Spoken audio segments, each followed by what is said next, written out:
1937 میں پیدا ہونے والا ایک یتیم بچہ جو آگے جا کے عراق کا صدر یا پھر اسے ڈکٹیٹر کہتے ہیں وہ بن جاتا ہے۔ ابتدا میں صدام کو امریکن ایجنٹ کہتے تھے۔ سپریم لیڈر سے اسے ڈر بھی تھا کہ ایسا نہ ہو کہ ان کی مقبولیت کی وجہ سے عراق پر بھی ان کی حکومت قائم ہو جائے۔ رات 2 بجے صدام نے اچانک کویت پہ حملہ کروا دیا۔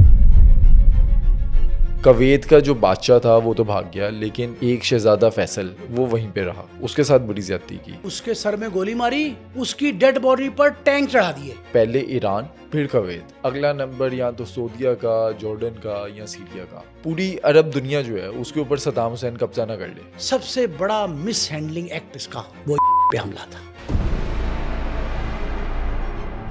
یہ عروج سے زوال تک معاملات آئے کیسے؟ اس کے دور میں 2 جرنیل تھے، انہوں نے دنیا کو یہ باور کرایا اب اس نے ایٹم بم بنایا ہے اور یہ کیمیکل ویپنز کے ذریعے دنیا کو فتح کرنے کا، اپنے مخالفین کو قتل کرنے کا، امریکہ پہ حملہ کرنے کا، اسرائیل پہ حملہ کرنے کا یہ سارا پروگرام بنا رہے ہیں۔ عراق پر حملہ کرنے سے پہلے صدام حسین اور اس کے بیٹے جو ہیں ان کو کہا گیا تھا کہ تم لوگ خود ہی عراق چھوڑ کے چلے جاؤ۔ داڑھی بڑی ہوئی، بال بڑے ہوئے، شکل عجیب طرز کی، جو چکا چون محل میں رہتا تھا، اعلیٰ سے اعلیٰ کھانا کھاتا تھا، وہ محض ہوا پہ جی رہا تھا، خفیہ طور پہ رہ رہا تھا۔ لیکن صدام حسین کو جو سزائے موت سنائی گئی وجہ وہی بنی۔ آخری وقت عدالت میں کھڑے ہو کے جج کو یہ کہا کہ تم جج نہیں، تم کورٹ نہیں، تم مجھے امریکہ کے ایجنٹ لگتے ہو۔ پوری دنیا نے وہ کلپ دیکھا جب پھانسی پہ لٹکا دیا۔ دوستو، صدام حسین عراقی صدر یا پھر ایک آمر، یا آپ کہہ سکتے ہیں کہ ایک ہیرو یا پھر ایک ویلن۔ آج کے پوڈ کاسٹ میں ہم صدام حسین کی زندگی کے تمام پہلو کو دیکھیں گے۔ ہم یہ جانیں گے کہ صدام حسین نے کس طرح سے ایران کویت پر جنگیں مسلط کی، کس طرح سے اپنے ہی شہریوں کو قتل کیا، کس طرح سے کیمیکل ویپنز کا استعمال کیا، اور کیا سچ میں صدام حسین ایٹم بم بنا رہا تھا۔ اور آج کے پوڈ کاسٹ میں آپ جانیں گے کہ عراق کے ایک چھوٹے سے علاقے سے نکلا یتیم بچہ عراق کا سب سے طاقتور ترین شخص کیسے بن گیا، دنیا کے لیڈرز میں سے ایک کیسے بن گیا۔ اس پوڈ کاسٹ کو اینڈ تک ضرور دیکھیں، اور اگر آپ نے اب تک اس چینل کو سبسکرائب نہیں کیا تو ابھی سبسکرائب کریں اور بیل آئیکن پر کلک کریں۔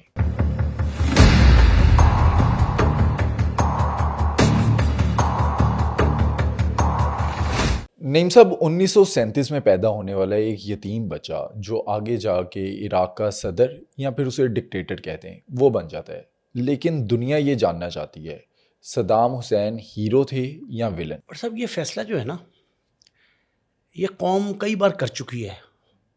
اقوام عالم، جتنے اقوام عالم ہیں وہ یہ پہلے ہی طے کر چکے ہیں کہ اس کو کیا سٹیٹس دینا ہے۔ صدام حسین جتنا مرضی جو مرضی اعتراض آپ اس پہ کریں، اس کی ہزارہا باتوں سے مجھے اختلاف ہے، لیکن اس نے بعض معاملات میں اور بعض اوقات جرت، بہادری، بے خوفی، نڈر پن، اس کا جو مظاہرہ کیا نا، وہ کسی دوسرے لیڈر کے حصے میں نہیں آیا۔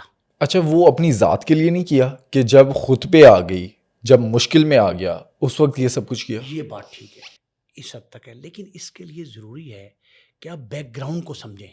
بیک گراؤنڈ کیا ہے؟ عراق کیا ہے؟ عرب ممالک کیا ہیں؟ اس وقت اسرائیل کی صورتحال کیا تھی؟ صدام کیسے کہتے ہیں؟ صدام کا فیملی بیک گراؤنڈ کیا تھا؟ اس کے بیٹے کون تھے؟ داماد کون تھا؟ ان کے خلاف اس خاندان کے نبرد آزما کون ہوا؟ ان کے اقربا قریبی دوستوں نے مخبری کیوں کی؟ اور اس میں سب کو ملا لیں تو امریکہ کا رول، جارج بش پریزیڈنٹ تھے، پھر اس دور کے عراق اور بعد کے ایران، اور آج کے عراق اور ایران اور امریکہ، اس پرانی کہانیوں کے تسلسل میں، اس کے تناظر میں دیکھیں گے تو ناظرین کے لیے بہت بڑی دلچسپی کا باعث ہوگا۔ یہ آپ نے کہا جی کہ 1937 میں پیدا ہوا، یہ یتیم بچہ تھا جس کی پیدائش سے پہلے اس کے والد جو ہے وہ دنیا کو خیر بات کہہ گئے تھے۔ دوسری شادی کرنا چاہتی تھی وہ والدہ اس کی، لیکن اس کی پیدائش کے وقت وہ اتنی پریشان تھی کہ خودکشی کی کوشش کی اس نے۔ کہتے ہیں اسے منحوس سمجھا جاتا تھا کیونکہ اس کی پیدائش سے پہلے ایک تو والد اس کے فوت ہو گئے تھے، ساتھ اس کا ایک بڑا بھائی تھا وہ بھی فوت ہو گیا تھا۔ اس کو نحس کہتے تھے وہ، کہ یہ نحس ہے، اور اس منحوست کو، نحس پن کو، اس کی والدہ نے اس کا علاج یہ سمجھا کہ وہ اپنی جان قربان کرنے پہ آ گئی، خودکشی کرنے لگی۔ یہ 1937 میں تکرت میں پیدا ہوا۔ اس وقت عراق اسلام کا ایک سمبل تھا، اور اس سرزمین پہ کئی انبیاء کرام جو ہیں وہ اسی سرزمین پہ آئے ہیں۔ ان میں حضرت ابراہیم علیہ السلام، حضرت لوط علیہ السلام، حضرت یونس علیہ السلام، یہ سب جو ہے نا ان کی پیدائش عراق کی ہے۔ اس وجہ سے اس سرزمین کو ارض مقدس کہتے تھے، اب بھی کہتے ہیں، لیکن اس وقت ارض مقدس کی تقدیس جو ہے نا آج سے کہیں زیادہ تھی۔ لیکن ایک ایسا دور بھی آیا کہ وہاں کے لوگ سب کچھ یاد رکھتے تھے، ڈیولپمنٹ ہو رہی تھی، خدا کو بھول گئے، اور وہ بتوں کی پرستش بھی کرنے لگ پڑے۔ ان میں سے کئی لوگ ایسے تھے جو زرتشت تھے، کئی لوگ آگ کو پوجتے تھے اس دور میں، وہاں خدا کو بھول گئے تھے۔ اس وقت حضرت ابو بکر صدیق رضی اللہ تعالیٰ عنہ کا دور تھا۔ ان کے جرنیل تھے، بڑے نامور جرنیل، اسلام کے جرنیل اسلام ان کو کہتے ہیں۔ ان کا نام تھا حضرت خالد بن ولید۔ بالکل۔ ان کو حضرت ابو بکر صدیق خلیفہ اول نے یہ کہا کہ آپ عراق کو فتح کریں، کہ عراق نشاط ثانیہ ہے اسلام کی اس دور کی، تو وہ وہاں خدا کو بھول کے لوگ آگ کی پوجا کرتے ہیں، بتوں کی پوجا کرتے ہیں، درختوں کو خدا مانتے تھے۔ اب درخت تو خدا کی ایک پیداوار ہے نا، تخلیق ہے ایک نا، تو وہ اس کو بھی خدا مان لیتے تھے۔ تو انہوں نے کہا جی حضرت خالد بن ولید کو، اور جنرل تھے اس وقت کے، جرنیل تھے ان کے، کہ آپ سپہ سالار ہیں تو آپ عراق کو فتح کریں۔ وہ مسلمانوں کا کنٹرول جو تھا نا وہ تقریباً 1300 سال تک، 1300 سال سے زائد عرصہ تک مسلمانوں نے حکومت کی تھی عراق پہ۔ میں اس لیے تناظر اس کا منظر نامہ جو ماضی اور جو ماضی قریب ہے وہ بتا رہا ہوں۔ 1300 سال سے زائد جو ہے مسلمانوں کا کنٹرول رہا تھا عراق پہ۔ اور اس کے بعد پھر برطانیہ نے قبضہ کر لیا۔ برطانیہ نے قبضہ اس لیے کیا کہ مسلمان آہستہ آہستہ خدا کو بھول گئے، عیش و عشرت میں پڑ گئے، اور کمزور حکمران نصیب ہوئے ان کو عراق میں۔ اب خلافت عثمانیہ 100 سال پہلے تک خلافت عثمانیہ موجود تھی۔ اس وقت ہوتی ہے پہلی جنگ عظیم، ورلڈ وار فرسٹ، وہ ہوتی ہے، تو اس دوران جو ہے وہ تاج برطانیہ عراق پر قبضہ کر لیتا ہے۔ عراق تسلط میں آ جاتا ہے برٹش کے، اور برٹش جو ہے وہ مطلب ایسے تسلط نہیں تھا، وہ آپ یہ سمجھیں کہ زبردستی چھینا گیا، وہ زبردستی اقتدار چھین لیا گیا مسلمانوں سے عراق کا۔ اور حکمران کون آ گئے؟ آپ یہ سمجھیں کہ ایسٹ انڈیا کمپنی آ گئی، برٹش وہاں اس طرح تھا، وہ وہاں آ کے بیٹھ گئے، اور جو عراقی بادشاہ تھے ان کے ساتھ ساتھ باقی عرب بھی وہ پپٹ تھے، ایک نمائشی سربراہ کے طور پہ کام کر رہے تھے۔ لیکن عراق کی جو بادشاہت ہے نا وہ اس حد تک کمزور پڑ گئی کہ تخت عراق جو ہے وہ ہچکولے کھانے لگا۔ اب میں نے صرف بیک گراؤنڈ بتایا ہے کہ جس دور میں صدام نے آنکھ کھولی اس کی حالت یہ تھی کہ گرد و نواح کے عراق سمیت گرد و نواح کے بادشاہت کے جو حکمران تھے نا، تخت نشین، وہ پپٹ تھے، عرب کمزور پڑ گئے تھے، اسلام کی نشاط ثانیہ جو ہے وہ بھی اس طرح کی تھی کہ ان کے کنٹرول میں نہیں تھی۔ اب یہ بادشاہ کا کنٹرول جب کم ہوا وہاں، تو اس دور میں ایک بچہ تھا جو گلی میں پھرتا تھا، یتیم بچے جس طرح ہوتے، اس کو چھیڑتے تھے اس کے ساتھی دوست محلے میں۔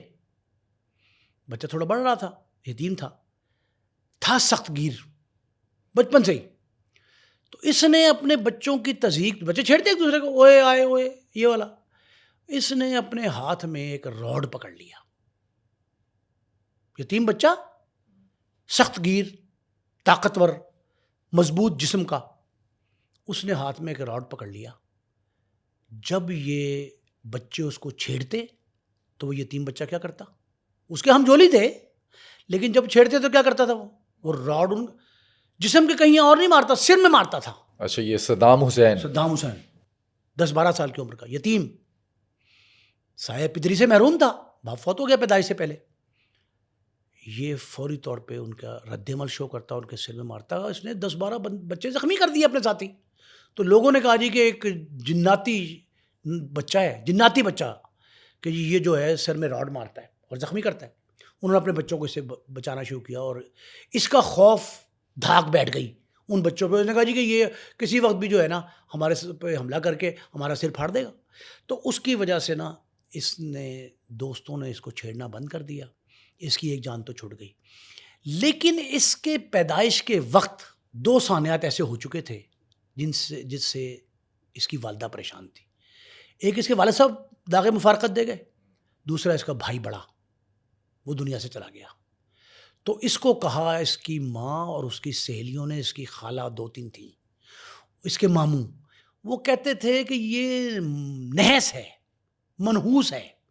اس کے آنے پہ، اس کی ولادت پہ، اس کی پیدائش پہ خوشی کا اظہار نہیں کیا گیا.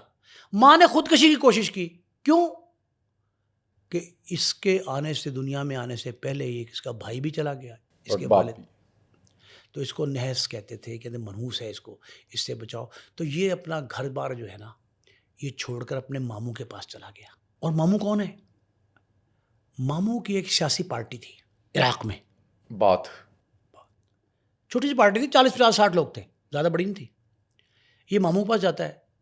کیوں جاتا ہے؟ صرف اس وجہ سے کہ اس کو پتہ لگا اس کی ماں جو ہے، پہلے اس نے خودکشی کی کوشش کی، پھر اس کی سہیلیوں نے، رشتہ داروں نے، بہنوں نے سمجھایا تو اس نے دوسری شادی رچا لی. اور کہتے ہیں ستیلا باپ جو تھا وہ مارتا بہت تھا اسے. وہ بہت مارتا تھا، ماں بھی مارتی تھی. نحس جو کہتے تھے اس کو کہ منحوس ہے تو، منحوس سمجھ کے اس کو مارتے تھے. یہ اپنے ماموں کے پاس گیا. ماموں کی پارٹی جو ہے وہ ایک امرج کر رہی تھی. ماموں کو نوجوانوں کی ضرورت تھی، یہ بڑا ہو گیا تھا. تو یہ ماموں کے ساتھ رہنے لگا. اور سیاسی جماعتوں میں میکسیمم 50-100 لوگ ہوں گے، اتنے سے زیادہ نہیں تھے.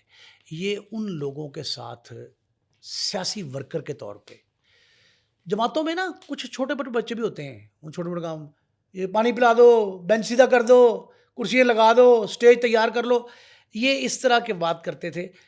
اس وقت امریکہ میں جو اس کی سی آئی اے تھی نا، امریکی خفیہ ایجنسی سی آئی اے، وہ بڑی ایکٹیو تھی. امریکہ کو یہ پتہ لگا کہ ایک ایسی جماعت ہے عراق میں جس کے ارکان کی تعداد تو کم ہے لیکن سخت جان، سخت گیر ہیں وہ لوگ. امریکہ اس ٹائم پہ استعمال کر سکتا تھا. امریکہ کا خواب تو ہمیشہ یہ رہا ہے کہ وہ عالمی تسلط قائم کر لے اپنا.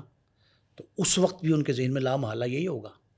تو امریکن سی آئی اے نے اس جماعت سے رابطہ کیا اور ان سے کہا جی کہ ہمیں والنٹیئرز چاہیے اور پیڈ والنٹیئرز ہوں گے. اور پرپس کیا تھا؟ پرپس تھا کہ ہم عراق میں اپنا تسلط قائم کرنے کے لیے راہ ہموار کریں گے ان چاق و چوبند جرأت مند نوجوانوں کے ذریعے. اس جماعت کے 40-50 لوگ چلے گئے امریکن سی آئی اے کی گود میں. امریکن سی آئی اے نے ان کی پرورش کی، دست شفقت رکھا. امریکیوں نے اس دست شفقت میں جو ہے نا ایک نوجوان پہ ان کی نظر پڑی. انہوں نے پوچھا یہ کون ہے؟ انہوں نے بتایا کہ بچپن میں راڈ اپنے پاس رکھتا تھا اور یتیم ہے، فلان ہے، اس کا باپ مر گیا، ماں نے دوسری شادی کر لی، اور یہ جو ہمارا سربراہ ہے یہ اس کا سگا بھانجا ہے. انہوں نے نظر انتخاب امریکہ کی. امریکنز لیڈرشپ نے کہا کہ اس بچے کے سر پہ ہاتھ رکھو اور اسے اپنا جو ہے نا مخبر بنا لو، پپٹ بنا لو، غلام بنا لو. یہ طے ہو گیا. اور ٹاسک پہلا کیا ملا؟ کیا؟ امریکن سی آئی اے نے اس کو ٹاسک دیا، اس گروہ کو جو وہیں کا لوکل تھا، عراقی وزیر اعظم پر حملہ کرنا ہے. اچھا، جان سے مارنے کا؟ ہاں، قاتلانہ حملہ. اگر مر جائے تو مر جائے، وگرنہ نام بن جائے گا. انہوں نے کہا جی بالکل ٹھیک ہے. کامیاب ہوا. انہوں نے حملہ کیا اس کی گاڑی پہ، اتنی گولیاں برسائیں. امریکی اسلحہ امریکہ نے دینا تھا، سی آئی اے نے. انہوں نے اتنی گولیاں برسائیں کہ اس کی گاڑی تہس نہس ہو گئی، لیکن بچ گیا پرائم منسٹر اس وقت اس حملے میں. اب یہ جو ہے نا، جب یہ حملہ ہوتا ہے نا پرائم منسٹر پہ، تو صدام کا نام پہلی مرتبہ میڈیا کی زینت بنتا ہے. اچھا، پرائم منسٹر تو بچ گیا، تو یہ پکڑا نہیں گیا؟ حملہ آور جتنے تھے نا، یہ پرائم منسٹر پہ حملہ کرنے والے، اس کی گاڑی پہ، یہ بھاگ کے مصر چلے گئے، روپوش ہو گئے. اس دوران جو ہے نا 1973 آ جاتا ہے. صدام ہیرو بن رہا ہے, ایک وکٹری سٹینڈ پہ آ گیا ہے. 1973 میں جنگ ہوتی ہے اسرائیل کی عرب ممالک کے ساتھ. ہاں, بڑی مشہور جنگ تھی, بڑی مشہور جنگ تھی. ایون کہ اس کے اندر پاکستان نے بھی حصہ لیا تھا. پاکستان کے جو فائٹر بالکل. پائلٹس تھے انہوں نے اسرائیلی جہاز گرائے تھے. 73 کی ہماری پیدائش سے پہلے کی بات ہے. یہ اس وقت آپ دیکھیں, آپ لوگوں کے پیدائش سے پہلے کا ہے ہم تو. یہ اس وقت عرب اسرائیل جنگ اتنی مشہور تھی کہ اسرائیل کے خلاف عرب اس وقت نبرد آزما تھے. 70s کا مڈ نہیں ابھی آیا تھا کہ یہ فوری طور پہ جنگ جو ہے اپنے اتنے عروج پہ پہنچی کہ اسرائیل کو پوری مکمل حمایت حاصل تھی امریکہ کی. پورے عرب کے لیے یہ لمحہ فکریہ تو تھا. اس وقت عرب بظاہر شکست خوردہ دکھائی دے رہے تھے, لیکن ان کے پاس ایک لیڈر تھا بڑا. کون؟ اس کا نام تھا شاہ فیصل. کون تھا شاہ فیصل؟ سعودی بادشاہ. وہ شاہ فیصل جو ہیں انہوں نے اس وقت اسرائیل کو للکارا, نہ صرف بلکہ براہ راست امریکہ کو للکارا. اچھا, کہتے ہیں اس ٹائم پہ شاہ فیصل نے اعلان کیا تھا کہ امریکہ کو اب تیل نہیں بیچیں گے, پابندی لگا دی تھی. یہ بہت بڑی بات ہے. یہ چیلنج تھا امریکہ کو. اس نے کہا جی کہ ہم سارے اکٹھے ہو جائیں عرب ممالک, امریکہ ہمارا کچھ نہیں بگاڑ سکتا. اسرائیل 100 دفعہ پیدا ہو تب بھی کچھ نہیں کر سکتا. تو پہلا ہتھیار کیا تھا عرب ممالک کے پاس؟ ان کا تیل. پیٹرولیم مصنوعات کی فروخت پر پابندی لگا دی کہ اب ہم امریکہ کو کسی ریٹ پر بھی نہیں کریں گے. اچھا, اس وقت بھی تیل کی جو پیٹرولیم کی مصنوعات ہیں ان کے نرخ بڑھ گئے تھے 400%, یعنی یہ بڑھ گئیں, جس کا فائدہ کس کو ہوا؟ عراق کو. لامحالہ ہونا تھا کہ وہاں سے تیل کی پیداوار جو ہے وہ امریکہ جانا بند ہوئی. اچھا, اس دوران صدام اور ان کے ساتھی جو ہیں نا وہ مصر سے واپس آ گئے, اور مصر سے واپس آ کر انہوں نے اصل میں وہ ایجنٹ بیسیکلی امریکہ کا, ابتدا میں صدام کو امریکن ایجنٹ کہتے تھے, اور امریکہ کا وہ اس قدر منظور نظر تھا کہ وہ امریکہ سارے فیصلے اس کے ذریعے بعد میں ثابت ہوا یہ کہ سارے کے سارے امریکہ کے جو فیصلے تھے وہ امپلیمنٹ کس کے ذریعے کرواتا تھا؟ صدام حسین کے ذریعے. صدام وطن لوٹتا ہے, وطن لوٹنے کے بعد تختہ الٹتا ہے, تختہ الٹ کے نائب صدر بن جاتا ہے. اب جب نائب صدر بنتا ہے تو سب سے پہلا کام اس نے جو ہے نا یہ کیا کہ تیل کے نرخ جو ہیں وہ اپنے کنٹرول میں کر لیے. برطانیہ سے لے کے اپنے کنٹرول میں کر لیے. امریکہ کو فروخت کا آرڈر نہیں کیا, لیکن اس نے عراق میں اصلاحات کا اعلان کر دیا. تعلیمی اصلاحات, صحت کی اصلاحات, روزگار کے مواقع, پھر ہاسپٹل, بے تحاشا اسکول اسپتال قائم کر دیے. لوگوں نے کہا کہ یہ تو لبریٹر بن گیا ہے. عراق کا لبریٹر کہا ابتدا میں, امریکن ایجنٹ کے طور پہ مشہور تھا, لیکن عراق کا جو ہے نا لبریٹر بنا. پہلا کام تو اس نے رفاہ کا کام کیا, فلاح کا. دوسرا کام نیا کیا کہ عراق کی کرنسی کو اتنا مضبوط کر دیا کہ ڈالر اور پاؤنڈ دو ہی مشہور تھے.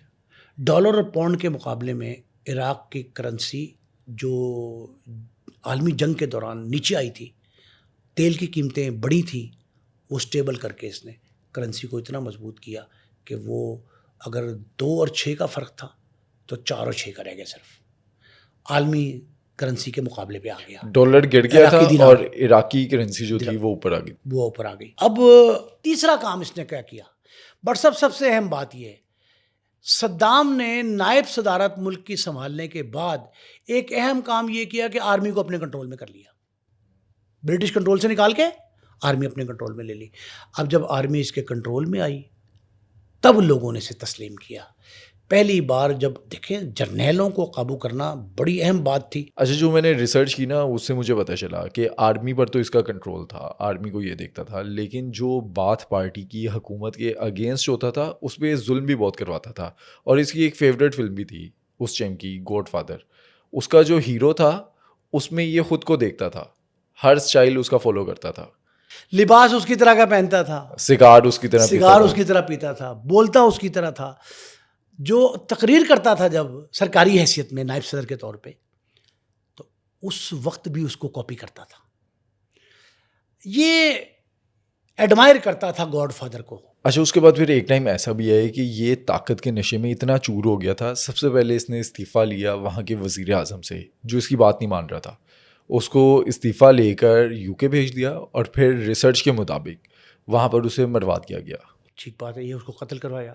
پھر اس نے صدر سے استعفیٰ مانگ لیا, پرائم منسٹر استعفیٰ مانگا, اس کو ملک بدر کیا, وہاں قتل کروا دیا, اس کے بعد صدر سے استعفیٰ مانگ لیا, پھر خود جو ہے نا اپنے آپ کو صدر اناؤنس کر دیا. اور صدر پتہ کیسا تھا؟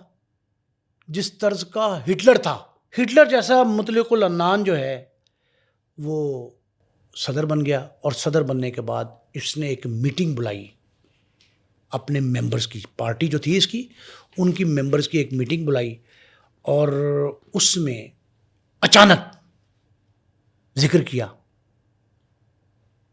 کہ مجھے یہ پتہ لگ گیا ہے کہ میرے خلاف سازش ہو رہی ہے. لوگ سارے چوکنے ہو گئے. اور پھر اچانک کہتا ہے اپنی تقریر وہ سارے ریکارڈ پہ, پھر اچانک کہتا ہے صدام حسین کہ جن لوگوں نے سازش تیار کی ہے میرے خلاف وہ اس میٹنگ میں موجود ہیں. ہر ایک بندہ, کئی تو بیچارے سہم گئے, خوفزدہ ہو گئے, اور کئی جو ہے وہ اڑ گئے. اس نے کہا کہ میں بتاؤں گا کہ کس نے میرے خلاف سازش کی, میں ان کے نام لوں گا, اور میں جس کا نام لوں وہ اس ہال سے باہر نکل جائے.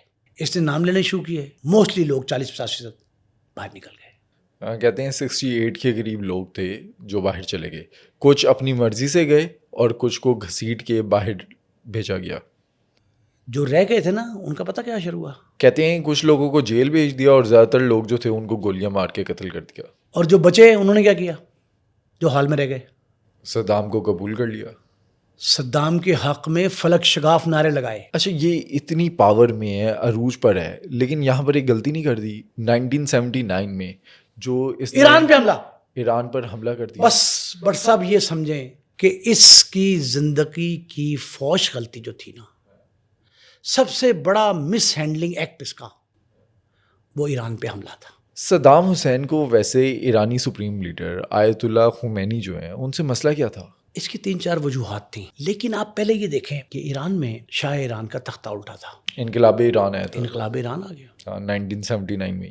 79 میں انقلاب ایران آیا, اور امام خمینی جو ہیں وہ ایک لیڈر آف ایران, اسے لیڈر آف ٹروتھ کہتے تھے. اصل میں یہ بات تھی کہ امام خمینی نے چیلنج کیا اسرائیل کو, مطلب بالواسطہ طور پہ امریکہ کو نا. آج ہم سمجھتے ہیں نا مرگ برگ امریکہ, مرگ برگ امریکہ, کہ امریکہ پہ وہ لان تان کر رہے ہیں, یہ آج کی بات ہے. اس وقت بھی آپ دیکھ لیں 70s میں ایرانی قوم جو ہے وہ حریت پسند ہیں, مرد حر کہتے ہیں ان کو. وہ جو حر کا قبیلہ تھا واقعہ کربلا کے دوران, اسی طرح اس سے آج کل حریت پسندی کا لفظ نکلا. یہ حریت پسندی انہی سے لی ہے ایرانیوں نے. ایرانیوں نے کیا کیا کہ وہ اسرائیل براہ راست اور امریکہ بالواسطہ اس کو دھمکی دی. اس وقت عراق نے جو حملہ کرنے کی کوشش کی ایران پر, اس کا خمینی صاحب کی طرف سے بڑا سخت جواب آیا. انہوں نے کہا جی کہ ہم ٹھیک ہے ایران کا کچھ علاقہ فتح کر لیا تھا عراق نے, لیکن ہزاروں مسلمانوں کے قتل عام کے بعد دو طرفہ, صرف یہ نہیں کہ ایرانی, اہل ایران بھی اس میں شہید ہوئے اور اہل عراق بھی مارے گئے, مسلمان دونوں طرف سے تھے. یہ ہزارہ افراد جو ہیں نا ان کی جانیں گئیں, جاں بحق ہوئے. صدام نے اس کے بعد اس کو جب لوگوں نے کہا کہ تم نے بے وقوفی کی ہے, باز آ جاؤ, یہ نہیں کرنا چاہیے, صدام نے سیز فائر کی, جنگ بندی کی کوشش کی, لیکن اس وقت تک پانی سر سے گزر چکا تھا. اور امام خمینی نے یہ فتویٰ جاری کر دیا. یہ فتاوی ایرانی جو ہیں ان میں یہ فتویٰ موجود ہے کہ امام خمینی نے یہ کہا کہ اب جنگ نہیں بند ہوگی. اور کب تک نہیں ہوگی؟ انہوں نے کہا ایرانی قوم جو ہے نا متحد ہے اور عراق کے ہر حملے کا جواب دے گی, اسرائیل سے ہر سطح پہ لڑے گی, امریکہ کا ہر چیلنج قبول کرے گی. بہت لمبی تقاریر ہیں خمینی صاحب کی. یہ ایسا معاملہ تھا ایران پہ حملہ, بہت مہنگا پڑا اس کو. فوج عراق میں گھس گئی ایران کی, بالکل سرعام جو ہے وہ اندر چلے گئے, اور تیل کے راستے بند کر دیے. اچھا، کہتے ہیں سب سے زیادہ نقصان ہی اسی چیز کا ہوا تھا صدام حسین کو کہ جب تیل کا راستہ بند ہو گیا، کیونکہ پوری اکانومی جو ہے وہ تیل پر چلتی تھی عراق کی. صدام کا خوف تھا، عراقی کچھ بولے نہیں لیکن مخالفت کر رہے تھے. اس وقت بھی عراق میں اس طرح کی تحریکیں اٹھ رہی تھیں جو صدام کے خلاف تھیں، اور پھر لوگوں نے صدام کو مستعفی ہونے کا مشورہ دیا. کہتے ہیں کہ ایک میٹنگ میں ایک منسٹر تھا، ہیلتھ منسٹر، اس نے صدام حسین کو کہا کہ ریزائن کر دو، حالات تاکہ ٹھیک ہو جائیں، سپریم لیڈر کی بات مان لو. تو صدام حسین نے اس میٹنگ میں باقی جو ممبرس تھے ان سے پوچھا کہ اس وزیر کی اور کوئی حمایت کرتا ہے، تو کسی نے ڈر کے مارے کہا نہیں. تو صدام حسین اس منسٹر کو لے گیا اپنے کمرے میں اور وہاں جا کر گولی مار دی. اس کے سر میں گولی ماری، ساتھ والے کمرے میں ریٹائرنگ روم میں لے گیا اپنے، اور ریٹائرنگ روم میں آپ سے گولی مار دی. بہت سخت گیر تھا. لوگ اسی لیے اسے ظالم بھی، ہیرو آپ کہہ رہے ہیں نا، یہ ظالم بھی کہتے ہیں لوگ، ظلم کرتا تھا. اب وزیر کو اب اختلاف رائے، اس نے اختلاف رائے کیا تھا نا اس سے. یہ ایران اور عراق کی جو جنگ تھی پھر ختم کیسے ہوئی؟ کیونکہ صدام حسین تو مان نہیں رہا تھا. 10 لاکھ افراد اس میں کام آئے، دونوں طرف کے قربان ہوئے. مسلمانوں کی جانیں گئیں. کتنے شہداء کے نام اب بھی وہاں محفوظ ہیں. فائدہ کسے ہوا؟ فائدہ تو اس کا سب سے زیادہ اٹھایا ہی امریکہ نے. لیکن امریکہ نے ایک ہاتھ، امریکہ نے یہ دیکھا، دیکھیں امریکہ کو جو اپنے پر جلتے دکھائی دیتے ہیں نا، تو جس طرح بلی جو ہے وہ اپنے بچوں، جس وہ بلی والا صاحب ہے نا، امریکہ نے کیا کیا، امریکہ نے صدام سے کہا کہ بہت ہو گئی لیڈر بننے کے لیے کہ ہماری تھانہ داری برقرار رہے، کہ تم نے اتنے بندوں کا جو ہے نا خون کیا ہے، دو طرفہ مارے گئے، تم استعفیٰ دو. اس سے خود استعفیٰ امریکہ طلب کر رہا ہے. جس کی سپورٹ کر رہا تھا، جس کا اعلی کار تھا امریکہ کا، وہ اس نے کہا جی کہ یہ جو ہے نا ہمیں کرو. عربوں نے کیا کہا؟ عربوں نے کہا کہ تم نے بے وقوفی کی ہے، ایران پہ تو حملہ تم نے کیا ہے اور ہم سے پیسے لیے، ہم سے قرضہ لیا، واپس کرو. تو اس نے قرضہ دینے سے انکار کر دیا، واپس کرنے سے. اس نے کہا میں کیوں قرضہ دوں، تمہارے کہنے پہ میں نے جنگ کی. جنگ تو عربوں کے کہنے پہ کی تھی، تمہارا مفاد تھا اس سے وابستہ، میں نے جنگ تمہارے کہنے پہ کی، اب قرض مجھ سے کیوں مانگتے ہو، میں تو 1 روپے واپس نہیں کروں گا. اب اس سے صدام جو لوگ لکھا ہے تاریخ میں کہ اس طرح کے ایکٹ 4-5 تھے. وزیر کو گولی مار دی، ایک کو باہر بیرون ملک مروایا تھا، ایک اپنے وزیر کو، کیبنٹ کے ممبر کو، 2 بندوں کو. انہوں نے کہا جی یہ اتنا کچھ اس نے کیا، یہ بدماشی ہے. اس کی تاریخ میں لفظ بدماشی استعمال ہوا. اچھا، سپریم لیڈر سے اسے ڈر بھی تھا کہ ایسا نہ ہو کہ ان کی مقبولیت کی وجہ سے عراق پر بھی ان کی حکومت قائم ہو جائے جیسے کہ ایران میں ہوئی تھی. یہ چانس موجود تھا، بالکل صحیح کہہ رہے ہیں آپ، 100% یہی تھا. لیکن دوسری طرف کیا ہوا، اس کا ایک فائدہ کویت نے اٹھایا. کیسے؟ اس وقت جب تیل کی رسد بڑھ رہی تھی، عراق نے ہاتھ کھینچ لیا، عربوں نے ہاتھ کھینچ لیا، اس میں کویت جو ہے منظر عام پہ آیا، اور اس نے تیل کی سپلائی جو ہے نا وہ اپنے تئیں بڑھانا شروع کر دی. کویت میں کنویں تو تھے، تیل سپلائی تو کر سکتا تھا وہ. رات 2 بجے صدام نے اچانک کویت پہ حملہ کروا دیا. اب ایران پہ حملے کے بعد وہ تسلط اپنا بھی قائم کرنا چاہتا تھا اس عرب اسٹیٹ میں. عرب اسٹیٹس کے اوپر دھاک بٹھانے کے لیے اس نے رات کو 2 بجے 90 میں کویت پہ حملہ کرا دیا. اب کویت پہ حملے کے بعد 2-3 روز تک جنگ رہی. کویت تو چھوٹا علاقہ تھا، صدام کا تسلط قائم ہو گیا، صدام کی تھانہ داری میں اور اضافہ ہو گیا. جو اسے ایران کی شکست کے بعد جو کمزوری محسوس ہو رہی تھی، وہ کویت پر حملے کے بعد، اور شکست کویت کو شکست سے 2-4 بظاہر تو یہی تھا، عملاً تو کویت ہار گیا. تو کویت کے اس حملے کے دوران صدام کو اپنی طاقت پہ مزید گھمنڈ ہو گیا، اور اس نے کہا جی اب میں جو ہے نا اس علاقے کا پکا تھانہ دار ہو گیا ہوں. ایران سے جنگ میں نے کر لی، ان کو چیلنج کیا، اب اس پہ حملہ کر دیا. اس پہ صدام نے 2 سے 3 روز میں قبضہ کر لیا کویت پہ. کویت کے جو آئل فیلڈ تھا سب سے بڑی بات، وہ اپنے تسلط میں کر لیے. اچھا، اس ٹائم پر یہ بھی کہتے ہیں کہ حملہ کرنے سے پہلے جو کویت کا بادشاہ تھا وہ آنکھیں دکھا رہا تھا صدام حسین کو، وہ اپنا قرضہ واپس مانگ رہا تھا. تو باقی سب سے تو اس کی بات چیت چل رہی تھی، وہ مان نہیں رہا تھا کویت کا بادشاہ. تو اس نے پھر حملہ کر دیا. جب حملہ کیا تو 2 سے 3 دن میں پورے کویت پہ اس نے، صدام حسین نے قبضہ تو کر لیا. کویت کا جو بادشاہ تھا وہ تو بھاگ گیا، لیکن ایک شہزادہ فیصل وہ وہیں پہ رہا، اس کے ساتھ بڑی زیادتی کی. اس کے سر میں گولی ماری، اس کی ڈیڈ باڈی پر ٹینک چڑھا دیے. اس کی لاش کی جتنی بے حرمتی رسوائی اس نے کروائی صدام نے، اس کی مثال بھی تاریخ میں نہیں ملتی. اس کے بعد اہل کویت بھی اس کے مخالف ہو گئے. صدام کو ایران کے حملے اور کویت پر حملے بہت مہنگے پڑے اور یہی اس کی بڑی غلطی تھی. اچھا اس ٹائم پہ تو عرب دنیا کو یہ بھی فیل آ رہا ہوگا کہ پہلے ایران پھر کویت، اگلا نمبر یا تو سعودیہ کا، جارڈن کا یا سیریا کا. پوری عرب دنیا جو ہے اس کے اوپر صدام حسین قبضہ نہ کر لے. اس کے بعد پھر امریکہ کود پڑا. امریکہ اس طرح کودا کہ اس نے عرب ممالک میں نا اپنی افواج وہ اس نے سعودی عرب بھجوا دیں، گرد و نواح کے عرب ممالک میں بھجوا دیں، اور وہاں بھجوا کر اپنے اڈے بیس کیمپس بنانے کی پوری جدوجہد شروع کر دی. اب اور تو کوئی ملک فوری طور پر تیار نہیں ہوا براہ راست کیمپ اڈے دینے پہ، لیکن سعودی عرب نے جو ہے تسلیم کر لیا. اور سعودی عرب میں اس نے جو میرا خیال ہے کہ کوئی تقریباً 12-14 اڈے بڑے بڑے بنا لیے. جب بنا لیے تو اس وقت سعودی عرب میں کچھ صدام مخالف قوتیں، کچھ امریکہ مخالف قوتیں وہ سرگرم ہو گئیں اور ایک تحریک شروع ہوئی جس تحریک میں اسامہ بن لادن کا نام سامنے آیا. یہ اپنے آپ کو مذہبی پیشوا کہتے تھے اور یہ کہتے تھے کہ ہم وارث قرآن بھی ہیں، اسلام کے وارث بھی ہیں، اور ہمارے موجودگی میں امریکہ یہاں اڈے نہیں بنا سکتا. تو اعلان جنگ کیا، باقاعدہ طبل جنگ بجا دیا اسامہ بن لادن نے. اور اسامہ بن لادن جو ہے وہ اپنے عرب ممالک میں جتنے اس کے قبیلے تھے ان کو اکٹھا کیا اس نے اور صدائے احتجاج بلند کی امریکہ کے خلاف. اور وہ اتنی خوفناک تھی، عراق نے حملہ کر دیا، وہ بھی تاریکی میں کیا، رات کی تاریکی میں، اور وہ حملہ اسرائیل پر کیا.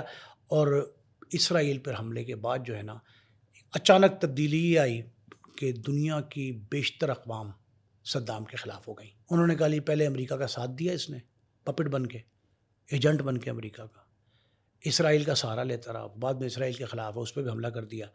یعنی 3 حملے تسلسل کے ساتھ، پہلا ایران پہ، دوسرا کویت پہ، تیسرا پھر یہ. اب یہ تیسرا حملہ جب ہوتا ہے اور اس میں اسرائیل کو ظاہر ہے مسلم ممالک تو سپورٹ نہیں کر سکتے تھے، لیکن دیگر اقوام کی سپورٹ حاصل تھی نا، وہ امریکہ کے کہنے پہ انہوں نے ساتھ کیا. اور دنیا صدام کے جب خلاف ہوئی نا تو صدام کے پاس بٹ صاحب کوئی ایسا طریقہ نہیں تھا کہ صدام اپنی سروائیول، اچھا اس کے ذہن کے اندر جو خناس تھا نا وہ تھا ایک تھانے داری کا، کہ میں ایک عالمی لیڈر، ورلڈ کلاس لیڈر تسلیم کیا جاؤں. تو وہ لوگ کر نہیں رہے تھے. تو اس نے کیا کیا کہ اس نے کہا کہ اب یہ جو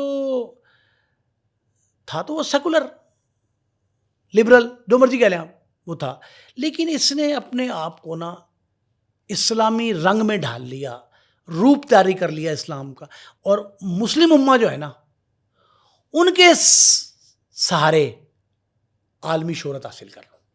یہ اس کے پاس واحد طریقہ تھا. اب اس پہ یہ الزام تھا کہ یہ بے تحاشا شراب پیتا ہے، یہ الزام تھا اس پہ. اور مسلم امہ کے جو بڑے بڑے لیڈرز تھے وہ یہ کہتے تھے کہ صدام سے ہم ہاتھ نہیں ملا سکتے. کیوں؟ اس لیے کہ یہ شبابی ہے. تو اس نے یہ کہا کہ عراق میں ایسی اسلامی ریاست کی، دیکھیں اسلامی ریاست تو وہ ہوتی ہے نا جو دکھائی دے رہی ہو، آپ اس کو مصنوعی طور پہ پیش کریں گے تو کوئی نہیں مانے گا.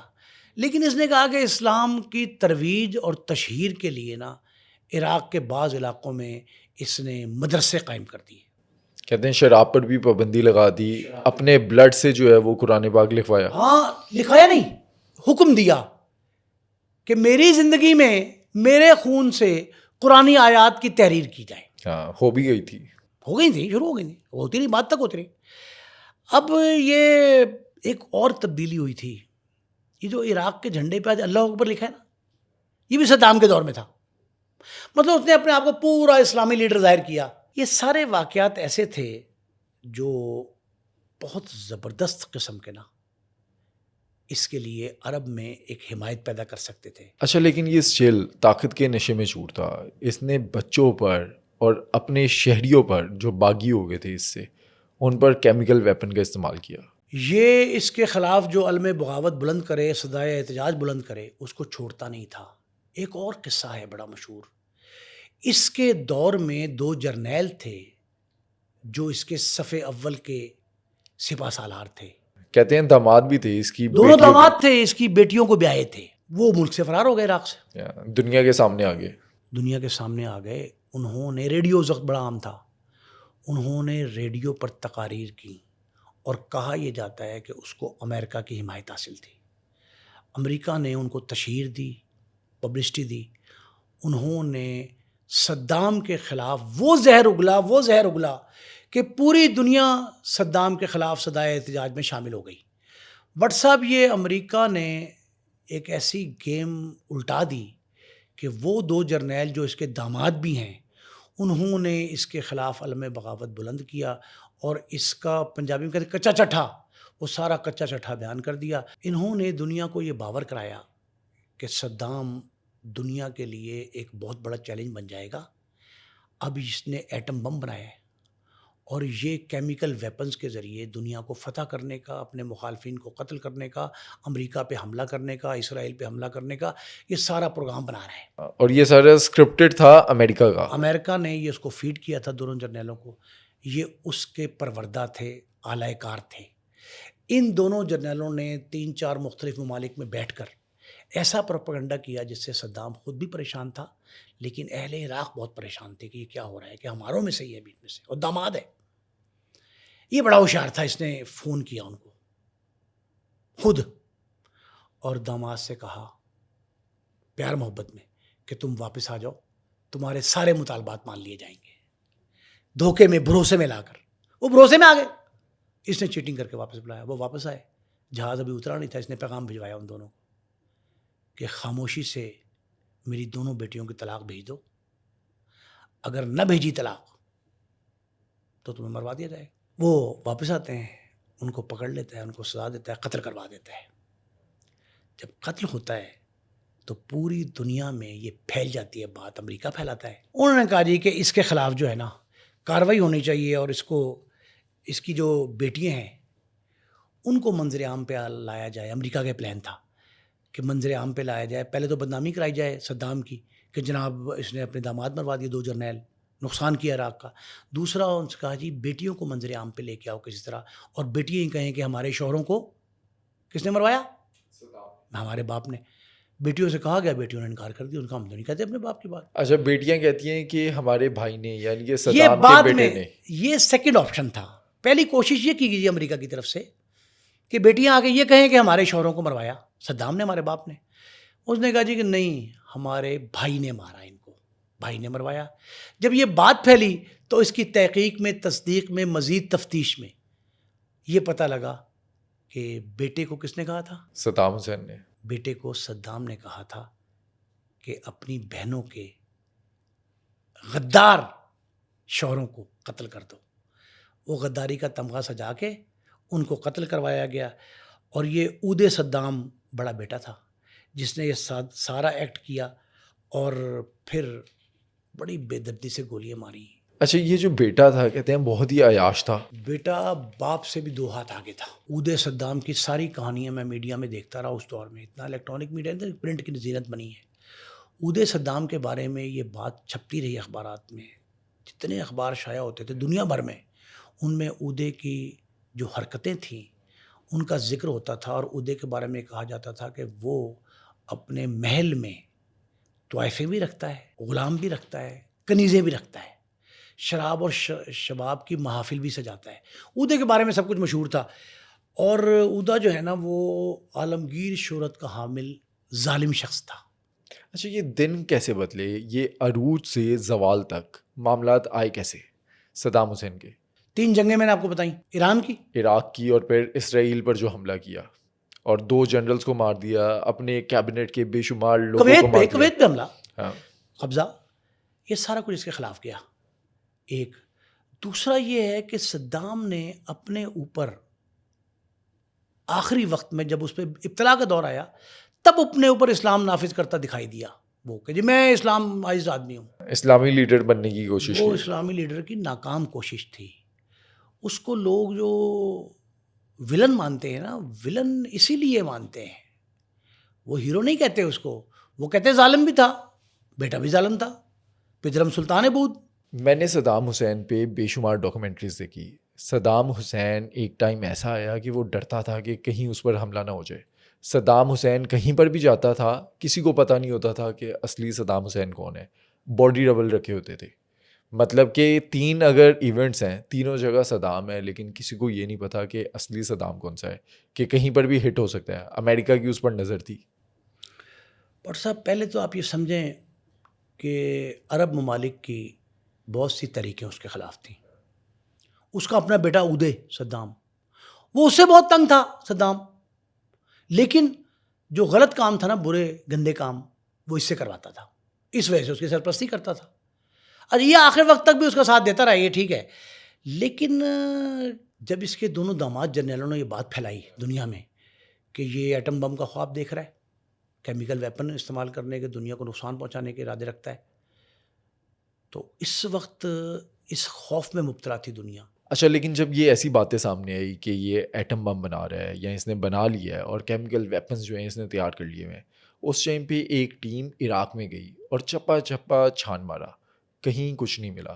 کہ WMD تھے کہ وہاں پر شاید ہوں گے لیکن نہیں ملے, اور بعد میں انہوں نے پورا عراق تباہ کر لیا اور کہا کہ ہمیں ملے نہیں. دیکھیں, یورینیم کی افزودگی کے اشارے موجود تھے, کوئی دستاویز نہیں ملی, کوئی ثبوت نہیں ملے ان کو.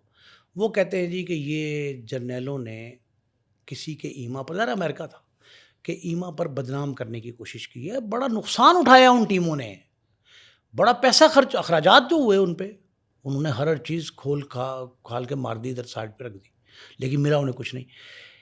اس دوران 9/11 آ جاتا ہے 2001 میں, جو ورلڈ ٹریڈ سینٹر امریکہ کا, اس پہ حملہ ہوتا ہے. اور جارج بش نے براہ راست الزام کس پہ لگایا؟ صدام پر, صدر صدام پر. یہ الزام لگایا کہ یہ اس نے پوری کوشش کی ہے, بیک کیا ہے, سپورٹ کیا ہے اسامہ بن لادن کو, حملہ آوروں کو. اسامہ ہی تھا نا, اس پہ الزام تھا حملہ آوروں کو. اس کا ثبوت کوئی نہیں ملا. ویسے بعد میں امریکہ نے تعلق بھی نہیں تھا, کوئی تعلق بھی نہیں تھا, لیکن صدام کا نام لے کر بدنام کرنے کی کوشش تو جارج بش نے, امریکن پریزیڈنٹ نے وائٹ ہاؤس سے یہ جاری کیا ہے. کہتے ہیں کہ عراق پر حملہ کرنے سے پہلے صدام حسین اور اس کے بیٹے جو ہیں ان کو کہا گیا تھا کہ تم لوگ خود ہی عراق چھوڑ کے چلے جاؤ. وہ لوگ گئے نہیں, اس کے بعد پھر حملہ کر دیا اور پھر انہیں بھاگنا پڑا. دیکھیں, یہ تقریباً 2003 کا میرا خیال تذکرہ ہے. یہ 2003 میں امریکی صدر نے خود ٹی وی پر آ کر کہا, جارج بش نے, کہ میں 2 دن کا 2 روز کی مہلت دے رہا ہوں. 2 دن کی 2 روز کی, یعنی اب 24 گھنٹے نہیں 48 گھنٹے سمجھ لیں, مہلت دے رہا ہوں کہ باپ بیٹا نکل جائیں, وگرنہ ان کے ساتھ جو ہے نا ہم سخت سلوک کریں گے اور ان کو مروا دیا جائے گا. یہ امریکہ نے پھر حملہ کیا ہے, ہزاروں بم گرائے ہیں عراق پہ, بیشتر علاقوں پہ قبضہ کر لیا. اب بیٹوں سمیت جو ہے نا ان کے باپ اور بیٹوں کی سر کی قیمت جو ہے, جو آپ یہ دیکھیں کہ $15 ملین بچوں کی, 30 اور $25 ملین صدام کے سر کی قیمت رکھ دی. اچھا, جب یہ اعلان کر دیا CIA نے کہ $15 ملین دیے جائیں گے, تو اس کے بعد جو ہے جو دوست تھا جس کے پاس دونوں بیٹے تھے اور پوتا بھی صدام حسین کا, اسی دوست نے ان کو کہا کہ میں کام جا رہا ہوں, میں آتا ہوں, اور جا کے CIA کو بتا دیا, اور پھر CIA نے پوری فوج کے ساتھ حملہ کر دیا اس فارم ہاؤس پہ. بٹ صاحب, یہ جو بیٹے جہاں چھپے تھے نا جا کے, ان کا دوست تھا, ایک فارم ہاؤس تھا, یہ وہاں سارا دن کھیلتے تھے ویڈیو گیم نام تھی, بلیئرڈ بھی کھیلتے تھے. جب یہ کھیلتے تھے تو وہ اچانک یہ خبر جب منظر عام پہ آئی, میڈیا کی زینت بنی کہ سر کی قیمت رکھ دی ہے امریکہ نے, صدر نے خود کہا ہے, تو وہ لالچ میں آ گیا. ان کا دوست جو میزبان تھا, اس نے کہا میں کام جا رہا ہوں, واپس آتا ہوں. یہ سیدھا گیا CIA سینٹر جا کہا کہ جناب میرے پاس ہیں وہ لڑکے, میں آپ کو ملوا دیتا ہوں, آپ آ جائیں. انہوں نے جناب جدید ہتھیاروں سے حملہ کیا اس فارم ہاؤس پہ اور دونوں کو مار دیا. لیکن یہ دونوں نے مرنے سے پہلے کیا کیا بٹ صاحب پتہ آپ کو؟ مقابلہ کیا ان سے پورا مقابلہ کیا. اور مقابلے کے بعد جب وہ کچھ دیر بعد وہاں گئے, اندر داخل ہوئے, تو دونوں بیٹے اس کے ادے اور ساتھی مرے پڑے تھے, لیکن پھر بھی فائرنگ ہو رہی تھی. انہوں نے کہا یہ تو بیٹے تو مر گئے, یہ فائر کون کر رہا ہے؟ صدام حسین کا پوتا. جا کے دیکھا 14-15 سال کا نو عمر بچہ وہ کلاشنکوف اٹھا کے اور ان پہ فائر کر رہا ہے. باپ اور چچا کے مرنے کے بعد جب اس صورتحال کا سامنا دیکھا تو انہوں نے اس بچے کو پکڑنے کی کوشش کی, پھر اسے مار ڈالا. لیکن وہ جو سر کی قیمت رکھی ہوئی تھی $15 ملین, وہ دوست نے اپنے دوستوں کی, صدام کے بیٹوں کی مخبری کر کے وہ حاصل کر لیا. یعنی کہ ٹوٹل اس کو مل گئے $30 ملین, جو آج کی قیمت اگر روپے میں ہم دیکھیں تو تقریباً 13 ارب بنتے ہیں, 1030 کروڑ. اتنی بڑی رقم انعام کے طور پہ ان دونوں بچوں کے اور پوتے کی سر کی قیمت ہے یہ. اب تلاش تھی سارے اداروں کو, ایجنسیوں کو, امریکہ, اسرائیلی, عرب کے بھی کچھ لوگ شامل تھے, ان سب کو تلاش تھی عراقی صدر صدام حسین کی کہ صدام کہاں گیا. صدام روپوش ہو گیا تھا. صدام روپوش ہوا اپنے ایک دوست, ایک ملنے والے عزیز کے ایک ایسی زیر زمین سرنگ میں, سرنگ ایسی زیر زمین تھی کہ اس کا پتہ نہیں لگتا تھا. گٹر نما, جیسے گٹر ہوتا ہے پانی گرنے کا ڈسپوزل, اس گٹر نما سرنگ میں تھا. داڑھی بڑھی ہوئی, بال بڑے ہوئے, شکل عجیب طرز کی, جو چکا چوند محل میں رہتا تھا, تلائی فرش, تلائی بستر, سونے کے ٹوائلٹ, مخملی, ہیرے جوہرات, اعلیٰ سے اعلیٰ کھانا کھاتا تھا. وہ محض ہوا پہ جی رہا تھا, خفیہ طور پہ رہ رہا تھا. ایک بات ناظرین کے لیے بہت دلچسپی کا باعث ہوگی کہ مچھلی بہت پسند تھی صدام کو. صدام مچھلی کا اتنا شوقین تھا کہ دن کے 2-3 وقت کے جو خوراک ہے ان میں مچھلی ضرور شامل کرتا تھا. اچھا یہ پکڑوایا بھی ایک باورچی کے ذریعے تھا, کیونکہ ایک باورچی اس کو انٹیروگیٹ کیا تھا CIA نے, اور اس نے انفارمیشن دی تھی کہ صدام کو ایک مچھلی بڑی پسند ہے. تو پھر پوری جو فش مارکیٹ ہوتی ہے وہاں پر انہوں نے تحقیقات کی اور وہاں سے سارا ٹریس کیا, اور پھر دوست کے ذریعے وہ اس گھر میں پہنچے. جو شخص, یہ دوست کیسا تھا, جو شخص مچھلی گھر پہنچاتا تھا نا, جہاں پہنچاتا تھا, جہاں بھی سرنگ میں تھا نا, یہ گھر تھا اس کا, مسکن تو وہی تھا, تو وہاں سے اس کا تعاقب کیا گیا. وہ مچھلی لے کے گیا اسی میں اپنے میزبان کو صدام کے دینے کے لیے. وہاں تک پہنچے, اس کو پکڑا, اس سے پوچھا, اس نے کہا جی کہ رسی بتائی. اس نے کہا کہ رسی کھینچو, رسی کے ذریعے جو سارا پتہ لگا. یہ ساری گیم جو ہے نا, جب یہ اس تک پہنچ گئے تو پوچھا, حالت اس کی یہ تھی, حلیہ یہ تھا کہ یقین نہ آیا کہ صدام ہے. تصویر آج بھی سوشل میڈیا پر ہے اس کی. وہ ناقابل یقین ہے, کوئی بندہ شناخت نہیں کرتا اس کو. انہوں نے اس سے پوچھا, اس نے کہا میں ہی صدام ہوں. اب یہ اس نے کہہ دیا کہ جی میں صدام ہوں, اب سرنڈر کر دیا اس نے, ظاہر ہے. وہ تک پہنچتے اس تک گئے تو اسے کہا جی میرا انجام یہ. لگا یہ کہ ایک انتہائی با اختیار شخص اس انداز سے بڑھاپے میں پہنچے گا, اور یہ دن بھی دیکھنا نصیب ہوں گے اس کو کہ جو اس کی حالت کتنی پتلی ہے. کسی کو یقین نہ آیا. پورا عراق جو ہے وہ اس کے سامنے جھکتا تھا. باقاعدہ سرنگوں ہوتے تھے نا, اتنا طاقتور تھا, اور گھمنڈ بھی تھا اس کو طاقت کا. لیکن اس نے آخری وقت جو ہے نا, وہ اپنی حالت کے باوجود, اس پہ دیکھ کے تو لوگوں کو ترس آتا ہے نا اس طرح کے آنسو. اس نے آنسو نہیں بہائے آخری وقت تک. اس نے عدالت میں صدام نے کھڑے ہو کر, آخری وقت اس کا بڑا زبردست تھا, آخری وقت عدالت میں کھڑے ہو کے جج کو یہ کہا کہ تم جج نہیں, تم کورٹ نہیں, تم مجھے امریکہ کے ایجنٹ لگتے ہو. جج کو کہہ دیا. جج نے پوچھا بھی کہ بتاؤ تم کون ہو, تو اس نے کہا کہ ساری دنیا جانتی ہے کہ میں کون ہوں. آپ نہیں جانتے مجھے کیونکہ آپ ایجنٹ ہیں, ساری دنیا جانتی ہے مجھے کہ میں صدام ہوں. اور پھر اس نے اپنی تعریف کی, اور اس نے یہ کہا کہ میں عدالت کا بائیکاٹ کرتا ہوں. اچھا یہ جو آخری کچھ ٹائم تھا صدام حسین کا جب وہ پکڑا گیا, اس وقت جس طرح سے صدام حسین نے مسلمانوں کے لیے یا فلسطین کے لیے آواز اٹھائی, کیا یہ وجہ تو نہیں کہ مسلم دنیا میں آج بھی کچھ لوگ ہیں یا کافی تعداد میں لوگ ہیں جو ہیرو مانتے ہیں صدام حسین؟ تو یہ ہیرو بننے کی کوشش تھی نا. بٹ صاحب از ویری سمپل. اس نے اپنے وقت آخر اپنے آپ کو ہیرو بننے کے لیے یہ کہا کہ تم عدالت نہیں, ایجنٹ ہو امریکہ کے.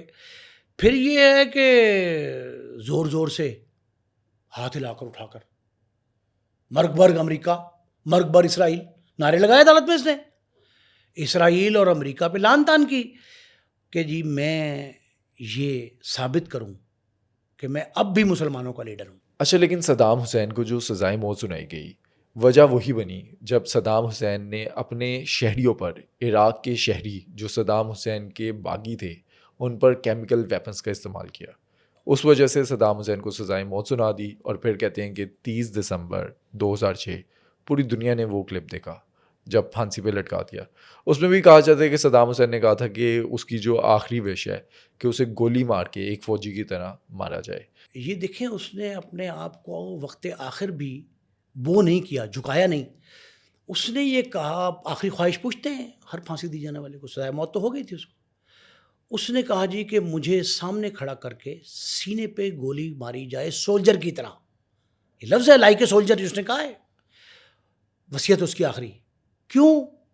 ایک تو اس نے کہا میں بھاگوں گا نہیں، سامنے کھڑے ہو گولی ماروں، گولی مجھے مارو میں کھاؤں گا. کیوں کھاؤں گا؟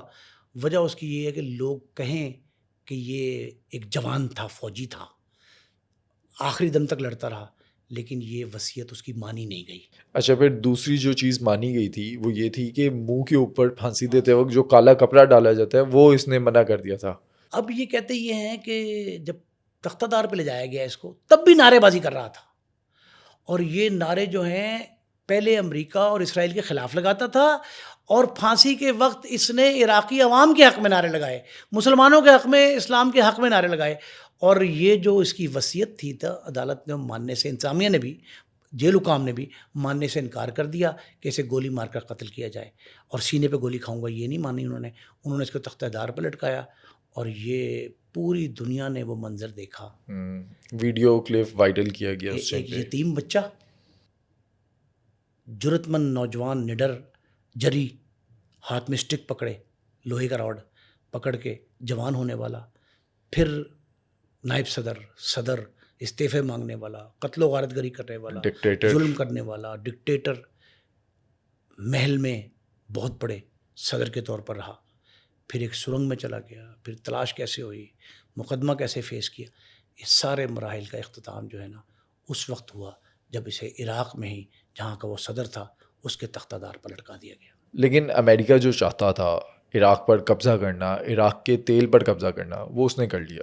اور بعد میں پھر اس کی فوج کئی عرصے تک وہاں پر رہی. طویل عرصے تک امریکی تسلط قائم رہا اس پہ. امریکہ کی کالونی بن گیا، وہاں بیس اڈے قائم کیے، وہاں سے حملے کرتا رہا. وہ ایران پہ، افغانستان پہ، سارے حملے اسی سرزمین سے ہیں نا. تو وہاں امریکی تسلط قائم رہا. لیکن بعد میں جب آزاد ہوا تو اب پھر آج اس عرض پر، اسی زمین پر وہ ایک آزاد ریاست کے طور پر موجود ہے. عراق اور ایران کے تعلقات بہتر ہیں. یہ سارے معاملات جو ہیں نا، یہ صدام کے بعد کا عراق جو ہے وہ صدام کے دور کے عراق سے بہت مختلف ہے. دوستو، آج کے پوڈ کاسٹ میں صدام حسین کی زندگی کے تمام پہلو آپ نے جانے. آپ کو کیا لگتا ہے، صدام حسین ایک ہیرو تھے یا پھر ایک ویلن؟ ہمیں کامنٹ سیکشن میں ضرور بتائیے گا. اور اگر آپ نے اب تک اس چینل کو سبسکرائب نہیں کیا تو ابھی اس چینل کو سبسکرائب کریں.